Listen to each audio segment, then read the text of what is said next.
దగ్గర నుంచి నాయకుల దగ్గర నుంచి మన మూలాపేటలో కానీ వీళ్ళుండే ఎన్జిఓలు అందరూ కూడా మాట్లాడుతూ ఉంటే, అందరూ మన మత్స్యకార కులాల నుంచి వచ్చిన వాళ్ళు మాట్లాడుతుంటే నాకు ఒకటే తెలియజేశారు, మేము పరిశ్రమలకి మేము వ్యతిరేకం కాదు, పరిశ్రమలు రావాలి కానీ అది మా జీవనోపాధిని దెబ్బతీయకూడదు, ఇది నాకు ప్రత్యేకంగా తెలియజేశారు.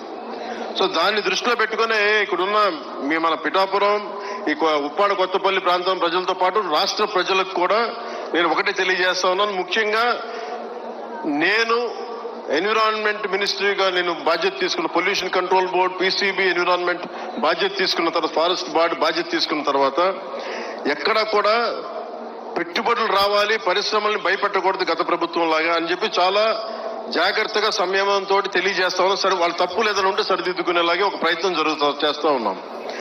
సో నేనేమడిగానంటే, ముందు మీకు కొంత అవగాహన రావాలి కాబట్టి పరిశ్రమలు కనుక లేకపోతే మనం ముందుకు తీసుకెళ్ళాం అభివృద్ధిని. అసలు మనం ఏది పరిశ్రమలు రాకూడదంటే ఉపాధి అవకాశాలు కూడా రాలేవు. అందుకని ఖచ్చితంగా పరిశ్రమల్ని, నాకు ఒక సంతోషకరమైనది ఏమనిపించిందంటే, మన మత్స్యకార సోదరులు ఎవరు కూడా పరిశ్రమలు మేము వ్యతిరేకించట్లేదు, కానీ పరిశ్రమల ద్వారా వచ్చే కాలుష్యం మటుకు మమ్మల్ని ఇబ్బంది పెడుతుంది, దాని మీద మీరు ఖచ్చితంగా చర్యలు తీసుకోండి. సో నేను మీకు తెలియజేసుకుంటుంది ఏంటంటే, అభివృద్ధి కావాలంటే ఎంతో కొంత పొల్యూషన్, కానీ మిగతా ప్రాంతాలు వేరు, మనకి కొత్తపల్లి ఉప్పాడ ప్రాంతం వేరు.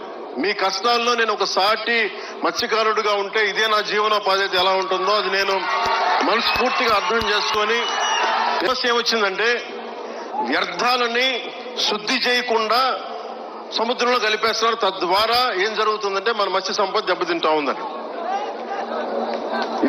ఇదే కదా. దీనికి నేను ఒక మత్స్యకారుడిగా నా జీవనోపాధి అయితే నేను మీలాగా ఎలా ఆలోచిస్తాను, నేను కూడా అట్లాగే ఆలోచించాను.